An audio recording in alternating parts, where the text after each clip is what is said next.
আমরা সাধারণ মানুষ আওয়ামী লীগের নিষিদ্ধ চাই না। তারা নিষিদ্ধ চায় এটা তো কথা বলবে গেলে মনে করেন নইলে বড় হয়ে যাগা, নতুন মাঙ্গ বাল জ্বলাইলে ফুরফুরি অগরও দশা হয়েছে এটা। তার কারণ ওরা এটা বড় দল। বাংলাদেশ জন্ম হওয়ার পরে আওয়ামী লীগের ভূমিকা আছে, শেখ মুজিবের ভূমিকা ছিল। শেখ মুজিব না থাকলে বাংলাদেশ জন্ম হতো না। আমি আন্দাজে আওয়ামী লীগের নিষিদ্ধ কিভাবে বলবো? এই যে দেন বাংলাদেশের অবস্থা দেন, এই যে 8-9 মাসের অবস্থা দেন, কোন জায়গা দেশ কোন জায়গায় গেছে। আমরা বর্তমান সাধারণ চলে বেতাছি না, কাম কাজ নাই, কোন দিক দিয়ে বিনিয়োগ নাই। 100 টাকার গেঞ্জি কিনা লাগে 300 টাকা, 7% জায়গা ভেট, 7% জায়গা 15% বাড়াইছে।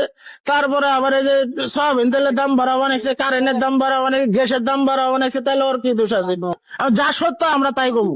আমরা গেলে বাংলাদেশের নাগরিক, আমরা গেলে ভাইসি আসেনি এই দেশে যে মানুষ এখানে ভয় দেয়, একজনে ভয় দেয় আবার ভয়ে আমার চলা লাগবো।